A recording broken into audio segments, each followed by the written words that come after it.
What's going on, everyone? Welcome to episode number 16 of the Nati Pod. I'm your host, Ryan Townsend. Thanks again for joining me today as I look to preview the upcoming matchup of this Sunday's game between the Miami Dolphins and the Cincinnati Bengals. Joining me today, Joey Depoy, writer for PhinPhanatic, former high school teammate of mine, and a huge Dolphins fan we got on the show today. Joey, thanks for coming on the show today. Thank you for having me, sir. Yes, sir. I'm looking forward to the chat today. So we're going to get into a little bit of talk here with the Dolphins and the Bengals before we kick it off, just about the positions they've been in, because last year, both of them are looking to tank, and now one's got a turnaround, one's not. So before we get that going, though, Joey, how did you become a Dolphins fan, and how did you become a writer for PhinPhanatic? So it's a funny question. I became a Dolphins fan at an extremely young age. I can credit my fandom to idolizing one of my favorite players. Zach Thomas was one of the best linebackers in the league when I started up. I also played linebacker. So it was a good person to idolize. He was an undersized linebacker from Texas A&M, and I really liked that about him. And then at the same time, I had such an infatuation with Ricky Williams. He was just running through defenses, and at that time in my life, I'd never seen anything like that. So I basically just fell in love with the Dolphins, fell in love with the culture, fell in love with the offensive and defense. They had Jason Taylor, Sam Madison. They were insane. They were the best team, I believe, at that time. And then to answer your second question, I kind of owe the starting of my writing on PhinPhanatic to my fiance. Like, all credit to her. I don't have a big Twitter following, so every time I tweet, she makes fun of me, saying that I'm tweeting to nobody. So I found an audience to talk to and basically just share how I feel about my team, the Dolphins. Yeah, dude, that's awesome. That's kind of why I started Cincinnati Sports Talk, too. It was just in the sense that, I'm not speaking to per se nobody, but I wanted a platform that I was able to speak about my team and really give my opinions about my team. Yeah, exactly. I think it's important as fans. We have to be able to share ourselves, because I feel like there's a lot of people out there who kind of go off on a path which doesn't make any sense. Their opinions are basically they're their opinions, but in our situation, we're giving facts to back up our opinions. Yeah, absolutely. We're factual talking, looking at the stats and everything, and just trying to be at the same time. You want to be an optimistic fan, but at the same time, you have to be realistic with where the team's at. Exactly. It sucks sometimes. Yeah, no, I feel that for sure. So second question here we'll get into. So we talk about the big question for the Bengals so far this year at 2-8-1 has been, are we tanking this year to go get Sewell from Oregon, the left tackle? Are we trying to turn it around? Zach Taylor talks about wins and the culture and all that. Last year, the Dolphins and the Bengals were in a similar situation. Both teams started 0-7. Miami had a couple blowout losses to start the season. It was Baltimore, I believe, and then New England. The Bengals had a couple close games here and there, really couldn't finish, had some stupid mistakes. And then all of a sudden this year, Miami is 7-4 in the sixth spot right now in the AFC playoff picture, and the Bengals are sitting at 2-8-1. So, in your opinion here, from seeing the Dolphins turn around, having all those draft picks and sitting at 7-4 right now, what has been the difference, you think, between the Dolphins turnaround and why the Bengals are still sitting at their tank or their rebuild process? So I can actually compare the tank and the rebuild to both teams. I don't think they were true tanks. I feel like this is a J. Cole line, but it's you let me steer the ship, but you didn't tell me the ship was sinking. It's kind of like that. So for Flores and Taylor, they both acquired a team that was already very, very, very bad. So the Dolphins potentially had the worst roster in NFL history last year. And speaking of their blowout wins, I honestly thought the Ravens were going to put up 80 against us in week one. It was awful. And then we couldn't stop anybody on the defense side of the ball. We were the worst defense in the league. And then with the Bengals, I honestly feel like it's the same situation. I think that Marvin Lewis just took the culture and the roster, burned it straight into the ground.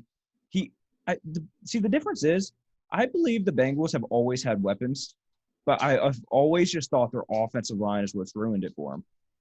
And I think the reason that the Dolphins are in a better position is 100% because of the front office and the coaching. I know we had a bunch of draft picks, but that was – honestly, we owe all of those draft picks to the genius that is Brian Flores and Chris Greer. They both went. They hired a completely new staff. Offense coordinator Chan Gailey. You'll understand why I don't like him later. But beyond that, I think we did a great job. And that's that's also what I think that Zach Taylor in Cincinnati, they're not doing. So I know that with our top draft pick, we drafted Tua Tagovailoa, and with Tua, we knew he had injury problems. We knew we had a weak offensive line. So the first step of action was, we're going to bench him. He's not going to play this year until our offensive line can prove itself. And I think that's kind of where the contrast can be drawn, because Cincinnati Bengals, their offensive line is a travesty. Joe Burrow literally got destroyed, his head ripped off every single game until he actually had his knee ripped off. So that's one thing. And even after that injury, Zach Taylor just said, like, it happens. And I feel like he said something along the lines of, it's part of the game or it happens. Yep. And I think saying that, it's kind of making it seem that Zach Taylor thinks that he's the face of the franchise and Joe Burrow isn't the face of the franchise. And I kind of think that's where the culture needs to begin. And you have to buy into your players, even though you're the head coach. But, like, that's what Flores is doing. Flores is so unpredictable, and Flores is 100% about the players. Yeah, I can definitely see that for sure in Miami. The big thing that I've always had an issue with Zach Taylor about is, like, we talk about the free agency period this year. We went out and got DJ Reader, Josh Bynes, Von Bell. We got all these key guys. Trey Waynes hasn't played for us. I thought he was going to be a great corner. Mackenzie Alexander's played great in the nickel corner. He made moves, and I thought this year's draft class was pretty good too, with T. Higgins, Logan Wilson showing up a little bit.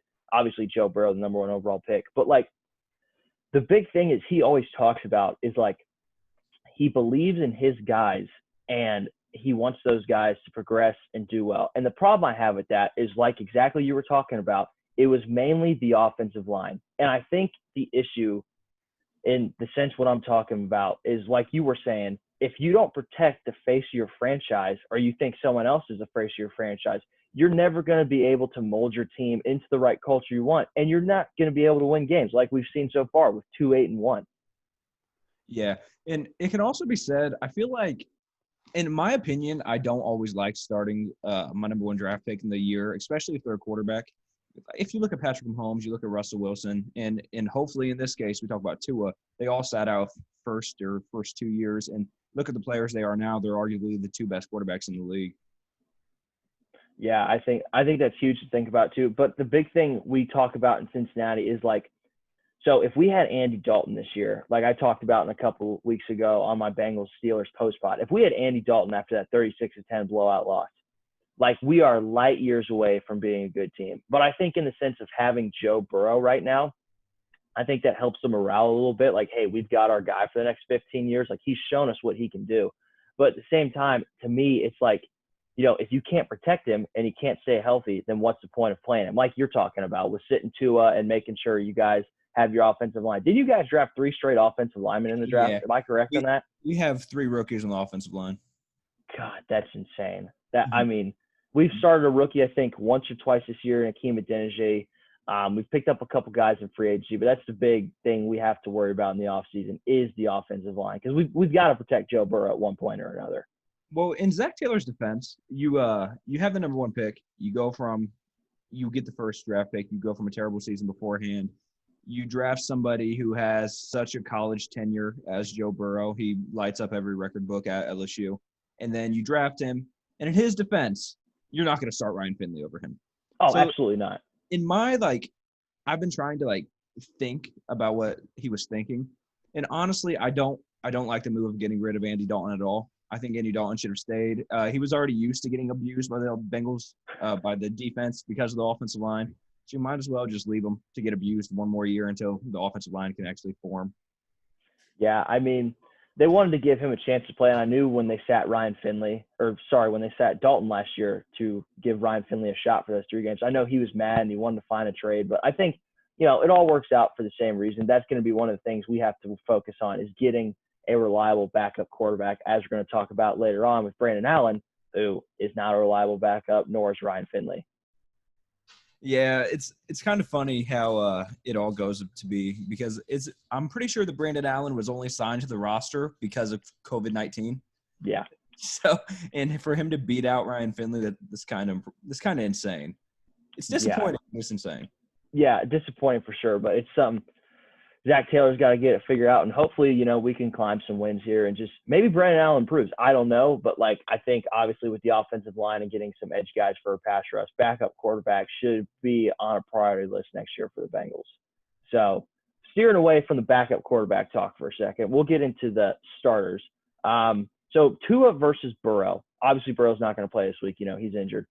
Tua we'll talk about here. He's got a limited participant in practice this week with a thumb, but this has always been the conversation before Joe Burrow put college football on its own. Was it Tua? Was it Burrow? Who's going number one overall? And so what I've seen so far from Joe Burrow, it looks like he's the real deal. With, the limited weapons here, the limited offensive line, it looks like he's the real deal. But in Miami, I haven't seen much of Tua, obviously, playing, 2 to 3 games this year so far. Fitzmagic started, obviously, to start the year. So what does Tua look like to you in comparison to Joe Burrow, and just is he going to be the guy going forward in Miami? In comparison to Joe Burrow, Tua is a nobody.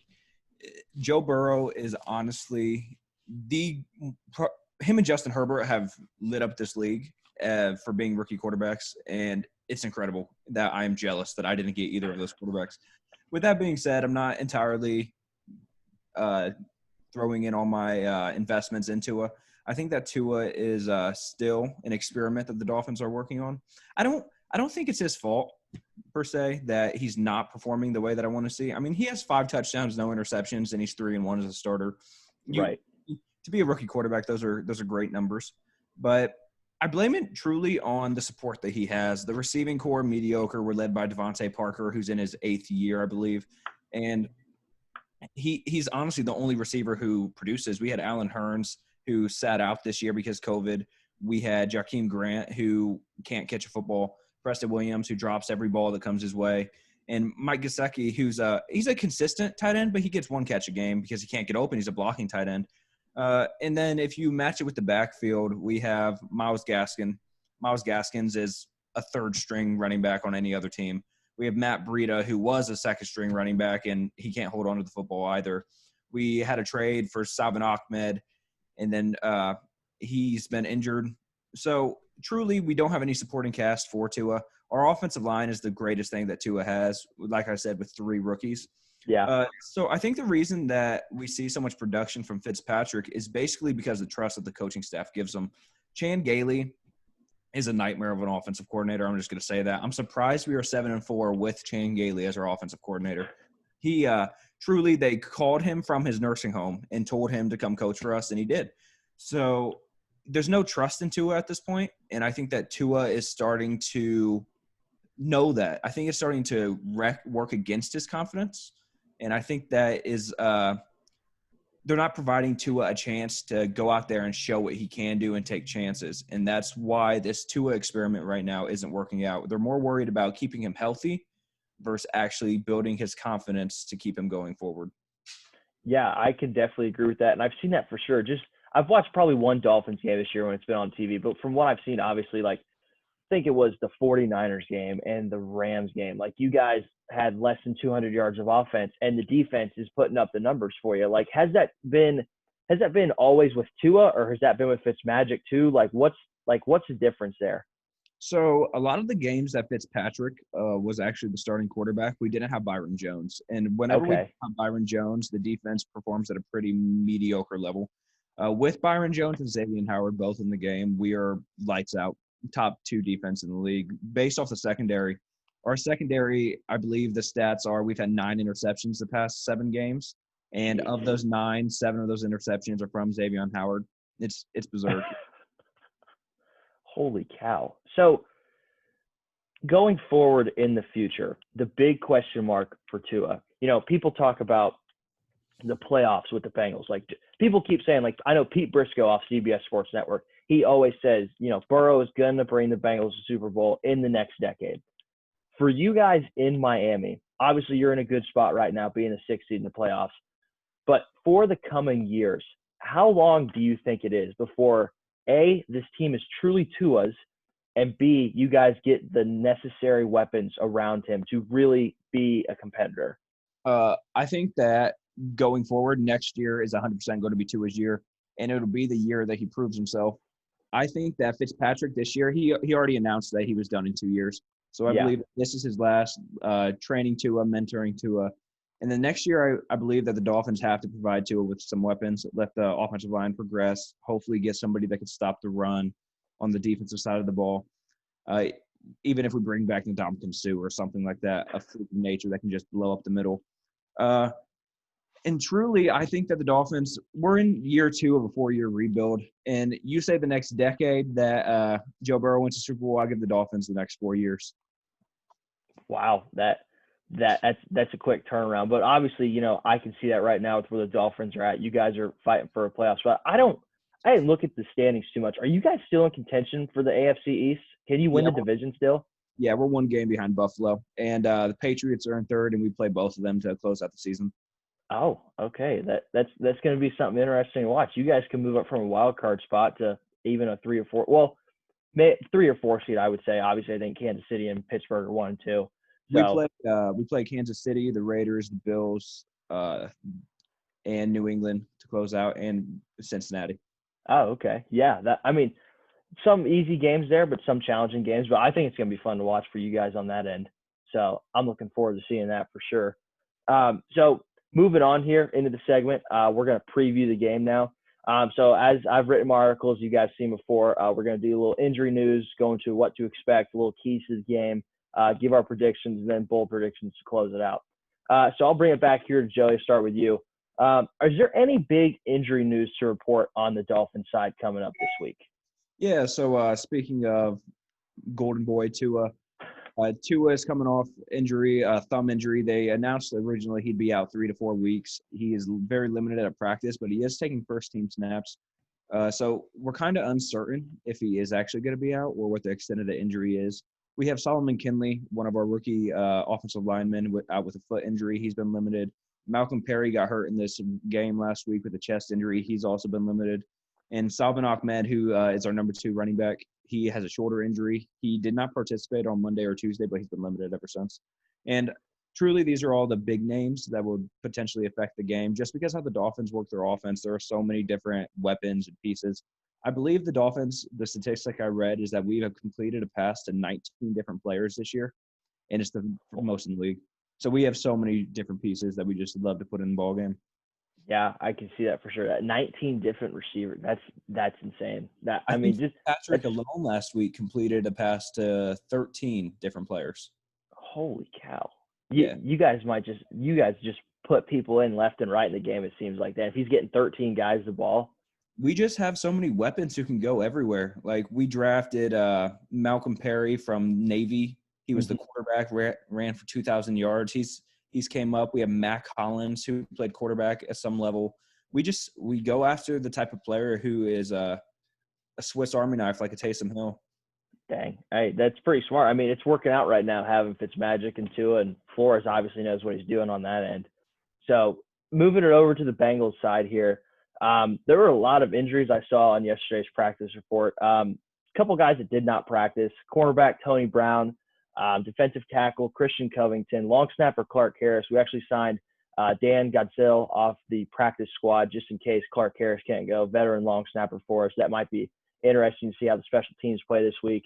Guard Alex Redmond had a concussion. He's in the protocol. I don't see him playing this week. And then Brandon Wilson, the safety that took the kickoff 103 yards, set a Bengals franchise record, did not practice yesterday as well. Going to be interesting to see if he goes. And then BJ Finney, Mike Thomas, and Xavier Williams were all limited in practice yesterday. Still looking to see at those guys and what they're going to do this week. I know we put Auden Tate on the IR. He's going to be done for the season with shoulder surgery. And then we activated Xavier Su'a-Filo, who I would anticipate starts at right guard this week. I don't know what Zach Taylor's wanting to do with the offensive line, if we're going to move Quentin Spain to left guard or what they're going to do. But I think that's something to watch out for with, obviously, the weak offensive line we had this year so far. But he hasn't played since week 1, so we'll see how these last 3 weeks of practice have been for Xavier Su'a-Filo. So I find it interesting, and we're going to watch that more before game time on Sunday. So picking it back up to you here, Joey, in the what to expect, our keys to the game. So I'll start with the offense here. No matter who's at quarterback, you can give me if it's Fitzmagic, Tua, or if it's the same for both. What does the Dolphins offense have to do to really take advantage of the Bengals defense this week? I believe the keys to beating the Bengals is attacking that defensive line, whether it be with quarterback runs, zone runs, running between the tackles. I think that Myles Gaskin has to have a massive workload, and he has to produce. If Tua plays, I'd expect a lot more play action and rolling out to open up the run lane for him. He was a very well-known runner at Alabama. A lot of people don't know that just because based off his completion percentage, how many touchdowns he had in the air. He has proven so far that he is able to tuck the ball and run and pick up yardage, which you can also see with Ryan Fitzpatrick. That man he's very hard-nosed. He loves to put his head down and just run with the football. So honestly, I think there's going to be a lot of running going on. I think it was going to complement the pass game well, but I don't think the Dolphins are going to win through the air. Yeah, I could definitely see that for sure. I mean, we talk about too. I've seen in the highlights that he's not afraid to tuck and run like you're talking about, and obviously Fitzmagic being a hard-nosed guy. They've got multiple weapons they can get out there too, and just being a dual threat at the quarterback position, I think has helped the Dolphins this year overall as well. So with the Bengals defense here, I feel like a broken record saying this. I say this every single week, but we have got to find a way to get pressure on the quarterback, whether it's Fitzmagic, whether it's Tua. You have to find a way to get pressure, whether you're bringing blitzes, you're doing different stunts up front. Something's got to give. And a big thing that I haven't had in the past couple of weeks, I think could help us this week, is we have to disguise our coverages a little better. I think having Jesse Bates and Von Bell at our safety positions, we'll get Darius Phillips back this week. Mackenzie Alexander's played well. And then William Jackson III obviously will be at the outside this week. I think if we can disguise coverages a little bit, if it's Tua, I think if we disguise coverages, that'll help to our strengths. I don't know how well Fitzmagic's read a defense this year. Obviously, a veteran, but I mean, you have to change up something from now and then. I mean, you have to figure out a way to get a stop against these guys. You know what I mean? Yeah. So actually, you brought up a good point. So if you were to disguise your coverage versus Tua, it takes Tua a massive amount of time to actually pick up and make his reads. When on the other side of the ball, you have Ryan Fitzpatrick, like you said, a veteran, who has shown he can shred a defense, but there are instances where he's been lackadaisical with his reads. Versus Denver on the drive leading down to the end, he was leading the team for a touchdown. We just needed one score to tie the game, and Justin Simmons started off all the way on the other side of the field, read Fitzpatrick's size the entire time, and picked off the ball in the end zone to seal the game for the Broncos. So, like you said, I feel like that is a pretty important role. And for the Dolphins, I think that we're going to struggle to defend the run. I think this is the key to the defense. I think Giovanni Bernard and Farina are going to have a great running game. I think they'll both probably go for over 50 yards each, 100 yards altogether. The Dolphins have struggled defending the run all year, giving up almost 5 yards per carry, which you can't let that happen in the National Football League. You get paid to run. However, I think the Dolphins are going to destroy the Bengals through the air. I think that the Bengals are going to be terrified to throw the ball. I think that with the defense that we have and the pass rush that we're able to give with Emmanuel Ogbah and Zach Lawson, that it is going to be a nightmare for that Bengals quarterback. Yeah, we're kind of on the same wavelength in that sense. When I'm about to talk about the Bengals offense, it's got to start with the run game. I mean, you talk about Giovanni Bernard, Samaje Perine, like it has to start with the run game. If you don't get a sufficient run game going, Brandon Allen is not going to be comfortable back there. I mean, 17 of 29, 136 yards. Like, he just didn't look comfortable. And I think another thing, too, when we're scared about, your secondary attack with 9 interceptions in the past 7 games, I think Zach Taylor has to find a way this week to chill with the conservative play calling. You have to get creative, and you've got to start taking shots. I mean, every drive it seemed like last week against the Giants, who have a good run defense, so we were looking to pass the ball a lot more. But, it was so conservative. It was just slants. It was the hitches. It was the crossing routes. It was nothing about taking a shot. I think we took a shot maybe 3 times in the game. Against a good secondary like the Dolphins, I feel like even with the high power that you guys play with, I think you have to take chances in this game. Would you agree with that? Yeah, I most definitely would agree. However, I feel like it's such a dangerous call. I do think there is a way that the Bengals can have success against the Dolphins, and I think it's with T. Higgins. I think T. Higgins is going to be matched up against Nick Needham the entire game. Nick Needham is also a rookie defender. However, Nick Needham has always been on the 3. He usually defends the slot, but he is not the fastest man on that defense, and he usually gets beat deep. And I think that's what T. Higgins is going to have a lot of name calling on the deep ball and coming out of the slot with some quick throws. And I feel like that's where the Bengals are going to have success against the defense. And I feel like truly, besides the run game, that's the only way they can beat us. Yeah, I mean, I hope so too. I mean, T. Higgins has been big for us, obviously. I think him and Joe Burrow are really starting to find that connection right there. But obviously, with the injury, and now it's Brandon Allen. Hopefully, this past week of practice has been good for them. I know they weren't in the building Monday, Tuesday with the NFL protocol after that Ravens and Steelers mishap or whatever. But hopefully, they've finding some time to be able to get with each other and really get that chemistry going for the last 5 games that we need. So I'm looking forward to seeing how it progresses this week and how Sunday goes on that end. So second to last thing here, we've got Joey, give me your prediction for the game and why you think that score will be how the game ends. It should come to no surprise. I think the score is going to be 33-17 Miami. I think that Miami connects for 3 touchdowns, and then we have such a consistent kicker who can hit from 50-plus. He's 8 for 8 on the year from 50-plus. It's just a weapon to have. We're going to score on nearly almost every drive just because of him. Gosh, that's that. I mean, I've seen Jason Sanders this year. He is a real deal kicker, like you're talking about. That's a huge weapon to have. Wish I had something like that in Randy Bullock, but obviously, with Fat Randy, we don't. But I like the score prediction. I mean, I'm kind of on the same wavelength. I've got Miami 24 and the Bengals 10.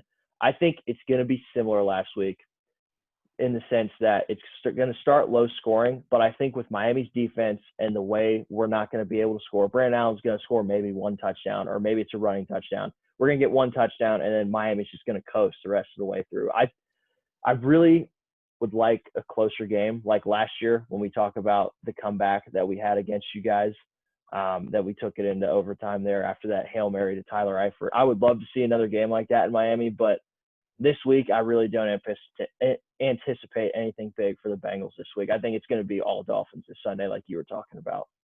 So we'll see. I mean, we'll see. I could be wrong, but I think we're both in the same wavelength there. It's going to be all Dolphins. Are going to move to 8-4 and hopefully climb up a little bit in those playoff spots for you guys. But So the last segment here, we'll close it out here with bold predictions. Joey, in your opinion here, give me a bold prediction for the offense and a bold prediction for the defense for Miami. What can you see as possibly something really bold happening this week? So I've been thinking about the bold prediction, and I'm actually going to go with the special teams and the defense. I think Sanders will hit 4 field goals, and I think he's going to complement that with 3 extra points, and I believe he's going 7 for 7 on the day. Holy, 7 for 7 on field goals? Sanders. I truly believe he is the best kicker in the league. Wow, 7 for 7. That's, I mean, so what, 4 field goals and 3 extra points, you're saying? Hey, man, yeah, I'm trying to go off the laws of averages, but Jason Sanders keeps proving me wrong. And then on the defensive side of the ball, I have a bold prediction that Xavier Howard, Byron Jones, and Nick Needham will combine for 3+ interceptions. Wow, yeah. Brandon Allen might have a bad day against those guys, I'm not going to lie to you. So I kind of went a little opposite of what you just talked about for my bold predictions. I mean, we call these bold predictions because they're supposed to be bold. Brandon Allen's going to throw 0 interceptions this Sunday. That is number 1 of my bold prediction right there. I think he was really conservative last week, and he was really looking at first read, second read, third read, fourth read before he made a decision. And because he was talking about he just doesn't want to turn the ball over. So I think on the bold side this week, Allen's going to throw 0 interceptions. And for the defense, I think we take over the turnover margin this week, at least 2+ against the Dolphins.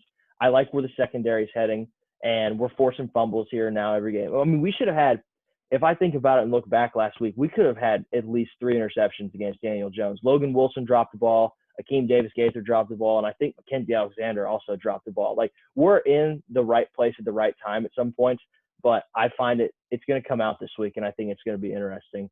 So, Joey, you got anything to take us away with, man? Hey, man, your bold prediction might not be a bad one, saying Brandon Allen throwing no interceptions, because to beat the Dolphins, they might not have to throw the ball 1 time. They might need to run every single play, and they might have a better chance at winning. Hey, maybe Zach Taylor figures that out this week. I don't know. Or maybe he just opens up the playbook. Well, I can never anticipate what Zach Taylor is going to do week in and week out. He always changes it up. I mean, not for the good way, I'll say, but like he changes it up to some stupid stuff. And some weeks it's some good stuff, like Tennessee. I was at that game. He had a great game plan called against Tennessee, but we're also not facing the stout defense in the Dolphins this week. So I think it's going to be interesting for us this week, and I'm looking forward to the game on Sunday. We're going to see how it all plays out. So that's going to do it for us here on the Nasty Natty Pod. Joey, I want to thank you again so much for coming out today, man. I had an awesome talk about this, and I'm just looking forward to the game on Sunday. Thank you for having me, sir. Best of luck to you. Yes, sir. Thank you. Appreciate that. Tune in this week for more content. Rebecca Harding joins me on Sunday to discuss how the game went on the post pod. And then later in the week, we'll have the preview pod for the Cowboys game and more content throughout that. Look out for some Reds content too, making some non-tenure contracts here. We'll talk about that, possibly the free agency period here with all that going on. So thanks again for tuning in, guys. Check out the game on Sunday. Who day?